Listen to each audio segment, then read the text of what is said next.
بسم اللہ الرحمن الرحیم۔ خاندان کے تمام افراد یکساں مقدس اور دیندار ہیں۔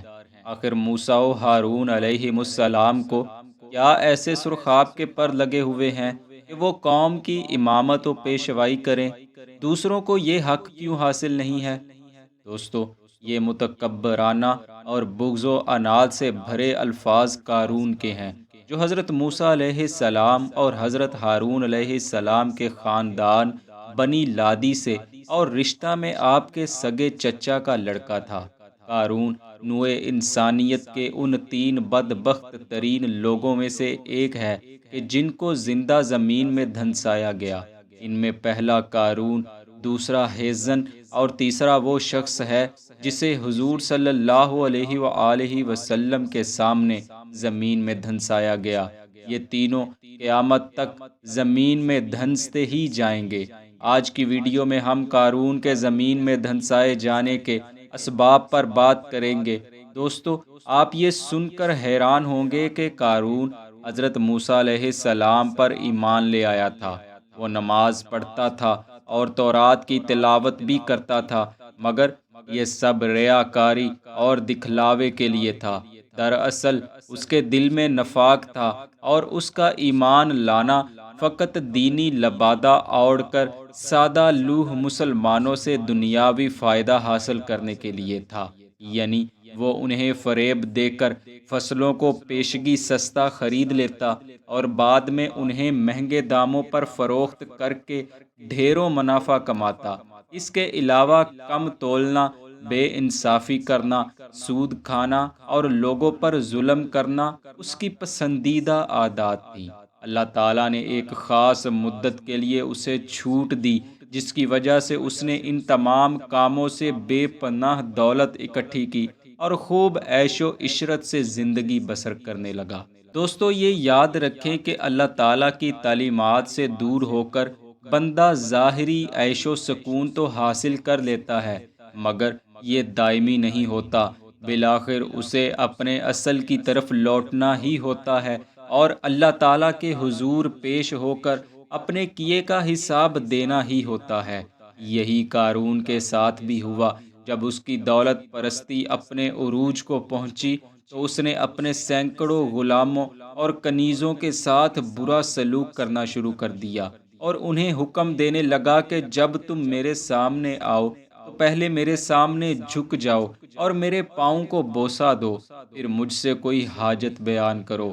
بس ایک دن وہ بہت عمدہ لباس پہنے عمدہ گھوڑے پر سوار ہو کر اپنے محل سے نکلا تو اس کے ساتھ نوکروں کی بھی ایک کثیر تعداد تھی۔ بعض نادان لوگ اس کی شان و شوکت دیکھ کر اس کے سامنے جھک جاتے اور گر پڑتے اور کہتے، کتنا خوش نصیب ہے قارون، کتنی ثروت کا مالک اور سعادت رکھتا ہے۔ خوشحال قارون کتنی اچھی زندگی گزارتا ہے، اتنا سعادت مند اور خوش بخت ہے۔ کاش ہم بھی قارون کی طرح ہوتے۔ سمجھدار مومنین ایسے لوگوں کو سمجھاتے اور ان سے کہتے، سعادت مندی اور خوش بختی دولت میں نہیں ہوا کرتی، تم لوگ کیوں اس کے سامنے زمین پر گر پڑتے ہو؟ مگر کمزور ایمان کے لوگ کوئی نصیحت قبول نہ کرتے اور ہر طرح سے قارون کی خوشنودی حاصل کرنے کی کوشش کرتے رہتے۔ بس اللہ تعالیٰ نے حضرت موسیٰ علیہ السلام پر زکوٰۃ نکالنے کا حکم نازل فرما دیا اور حکم دیا، اے موسیٰ، دولت مندوں سے کہو زکوٰۃ دیں۔ حضرت موسیٰ علیہ السلام نے یہ حکم لوگوں کو سنایا اور حکم دیا کہ اپنے مال سے زکوٰۃ ادا کریں۔ قارون نے جب یہ حکم سنا تو اسے سخت ناگوار گزرا اور سخت لہجے میں حضرت موسیٰ سے کہنے لگا، اے موسیٰ، میں کس دلیل سے اپنی دولت دوسروں کو دوں؟ وہ بھی جائیں اور کام کریں اور محنت کریں تاکہ دولت کما لیں۔ حضرت موسیٰ نے فرمایا، تم زکوٰۃ دو اور اپنی اتنی بڑی دولت کا ایک حصہ غریبوں اور ناداروں کو دو تاکہ وہ بھی خوشحال زندگی گزار سکیں۔ کیا تم اس معاشرے کے فرد نہیں ہو؟ کیا تم نے یہ دولت اکیلے ہی بنا لی ہے؟ اگر یہ غریب اور نادار تمہارے کاموں میں تمہارا ہاتھ نہ بٹاتے تو تم اکیلے کیسے یہ دولت اکٹھی کر سکتے تھے؟ قارون نے ذرا توجہ نہ دی اور کہنے لگا، یہ کیسی بات کہہ رہے ہو؟ زکوٰۃ کیا ہے؟ ہم نے برا کام کیا جو تم پر ایمان لے آئے؟ کیا ہم نے گناہ کیا ہے جو نماز پڑھتے ہیں اور اب آپ کو خراج بھی دیں؟ حضرت موسیٰ علیہ السلام نے قارون کی اس گستاخی کو نرمی سے برداشت کیا اور فرمایا، کیا یہ زکوٰۃ میں اپنے لیے مانگ رہا ہوں؟ یہ تو اللہ عز و جل کا حکم ہے، اور اگر تو ایمان رکھتا ہے تو زکوٰۃ ادا کرو۔ قارون جو دولت کے نشے میں مست تھا، اس نے نہ صرف آپ کی بات ماننے سے انکار کیا بلکہ الٹا مومنین کو بھی اذیتیں دینے لگا، اور حضرت موسیٰ علیہ السلام سے دشمنی پر اتر آیا، اور یہاں تک کہ آپ پر تہمت لگانے سے بھی گریز نہ کیا، اور ایک عورت کو بہت سا مال و متاع دے کر تیار کیا کہ بھرے مجمع میں حضرت موسیٰ علیہ السلام پر بدکاری کا الزام لگا دے۔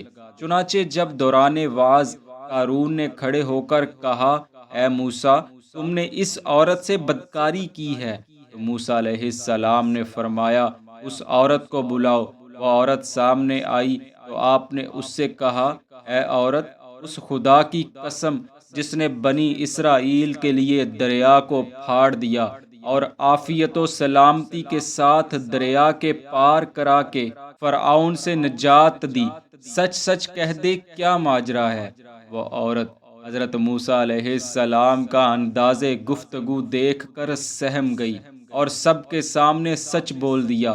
اب حضرت موسیٰ علیہ السلام نے اظہار تشکر کے لیے سجدہ میں تشریف لے گئے اور بحالت سجدہ دعا فرمائی، اے اللہ عز و جل، قارون پر اپنا قہر و غضب نازل فرما دے۔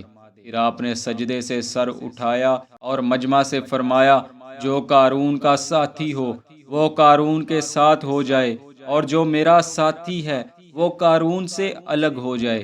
بس سوائے دو خبیثوں کے کوئی بھی قارون کے ساتھ نہ رہا، اور سب اس سے الگ ہو گئے۔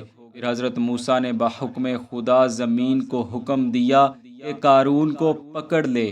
ابھی آپ کا یوں فرمانا ہی تھا کہ زمین چاک ہوئی اور قارون کو گھٹنوں سے پکڑ دیا۔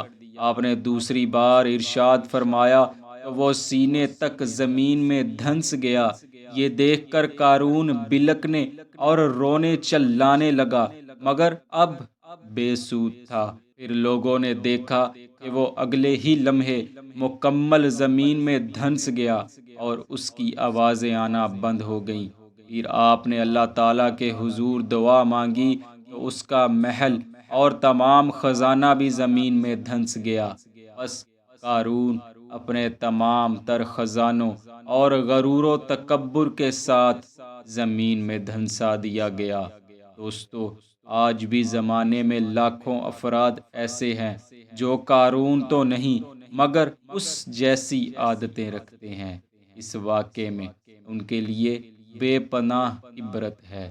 دعا ہے اللہ پاک ہمیں دین اسلام کی صحیح سمجھ بوجھ عطا فرمائے اور دین و دنیا کی تمام بھلائیاں عطا فرمائے، آمین۔